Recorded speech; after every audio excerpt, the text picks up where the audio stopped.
ಭಾರತೀಯ ಕ್ರಿಕೆಟ್ ತಂಡ ಹಲವು ವಿವಾದಗಳಿಗೆ ಗುರಿಯಾಗಿತ್ತು. ಸದ್ಯ ಅದಕ್ಕೆಲ್ಲ ಸಚಿವ ಕಿರಣ್ ರಿಜಿಜು ಫುಲ್ ಸ್ಟಾಪ್ ಇಟ್ಟಿದ್ದಾರೆ.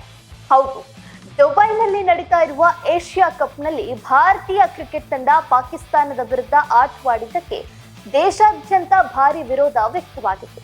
ಪಾಕಿಸ್ತಾನದ ಜೊತೆ ಭಾರತ ಕ್ರಿಕೆಟ್ ಆಡಲು ಅವಕಾಶ ನೀಡುವ ಸರ್ಕಾರದ ನಿರ್ಧಾರವನ್ನ ವಿವರಿಸಿದ ಕೇಂದ್ರ ಸಂಸದೀಯ ವ್ಯವಹಾರಗಳ ಸಚಿವ ಕಿರಣ್ ರಿಜಿಜು, ಭಾರತ ತನ್ನ ಸಾಂಪ್ರದಾಯಿಕ ಎದುರಾಳಿಯೊಂದಿಗೆ ದ್ವಿಪಕ್ಷೀಯ ಪಂದ್ಯವನ್ನ ಆಡ್ತಾ ಇಲ್ಲ.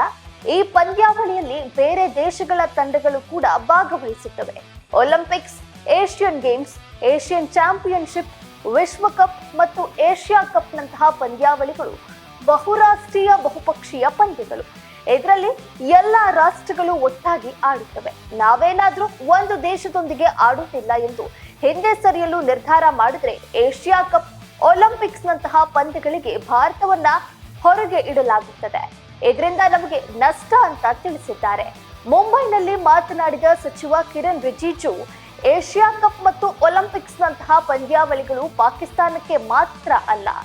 ನಾವು ಪಂದ್ಯಾವಳಿಗಳಿಗೆ ನೆರೆಯ ದೇಶ ಪಾಕಿಸ್ತಾನವನ್ನ ಪ್ರತ್ಯೇಕವಾಗಿ ಆಹ್ವಾನಿಸಿಲ್ಲ. ಅಂತ ಪಂದ್ಯಾವಳಿಗಳಲ್ಲಿ ಭಾಗವಹಿಸಿದ್ರೆ ಅದು ಭಾರತದ ಹಿತಾಸಕ್ತಿಗಳಿಗೆ ಹಾನಿ ಮಾಡುತ್ತದೆ ಅಂತ ತಿಳಿಸಿದ್ದಾರೆ. ಒಂದ್ ವೇಳೆ ಭಾರತ ಏಷ್ಯಾ ಕಪ್ನಲ್ಲಿ ಪಾಕಿಸ್ತಾನದ ಜೊತೆ ಆಡದಿದ್ರೆ ಭಾರತ ಪಂದ್ಯದಿಂದಲೇ ಹೊರಗೆ ಉಳಿಯಬೇಕಾಗುತ್ತದೆ. ಹೀಗಾಗಿ ಅನುಮತಿ ನೀಡಲಾಗಿದೆ.